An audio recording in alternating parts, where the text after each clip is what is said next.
ECET 2024 లో అడిగిన మరొక క్వశ్చన్ సాల్వ్ చేద్దాం. సో పార్షియల్ ఫ్రాక్షన్స్ నుంచి ఇచ్చిన క్వశ్చన్ ఏంటంటే X by x plus 2 into x minus 3.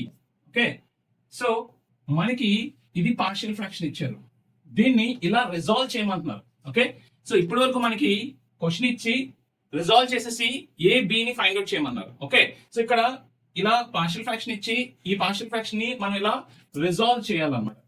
ఇలా రిజాల్వ్ చేయాలంటే సింపుల్. ఇక్కడ ఏంటంటే మనకి ఈక్వేషన్ ఇవ్వలేదు, ఫ్యాక్టర్స్ ఇచ్చారు కాబట్టి ఈజీగా రాసుకోవచ్చు. చూడండి ఆ ఈక్వేషన్ ఎలా రాస్తామంటే x by x plus 2 into x minus 3 is equal to a by x plus 2 plus b by x minus 3 ఇలా రాసుకుంటే సరిపోతుంది. సో ఈ పార్షియల్ ఫ్రాక్షన్ ఇచ్చిన పార్షియల్ ఫ్రాక్షన్ ఇలా రిజాల్వ్ చేసుకున్న తర్వాత సింపుల్ గా మనం ఏబి ఫైండ్ అవుట్ చేస్తే సరిపోతుంది. సో ఏబి ఎలా ఫైండ్ అవుట్ చేయాలి మీకు తెలుసు కదా. So X plus 2 is equal to 0, X is equal to -2, X is equal -2 ఇక్కడ పెట్టండి. సో అప్పుడు ఇది ఎలిమినేట్ చేస్తే చూడండి -2 బై -2 -3 ఎంత అయిందండి, -2 బై -5. అంటే ఇక్కడ ఎంత వచ్చింది, ఏ వాల్యూ 2/5, ఏ వాల్యూ ఎంత వచ్చింది 2/5. ఇప్పుడు బి వాల్యూ ఫైండ్ అవుట్ చేయండి. బి వాల్యూ ఫైండ్ అవుట్ చేయాలి అంటే X minus 3 is equal to 0 పెట్టండి. అప్పుడు ఎక్స్ ఈజ్ ఈక్వల్ టు 3 అవుతుంది.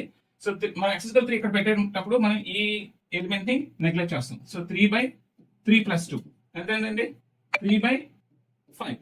B value 3/5, A value 2/5, B value 3/5. So A value ఇక్కడ 2/5 వేసాం అనుకోండి, సో 2/5 ఇంటూ ఎక్స్ ప్లస్ 2.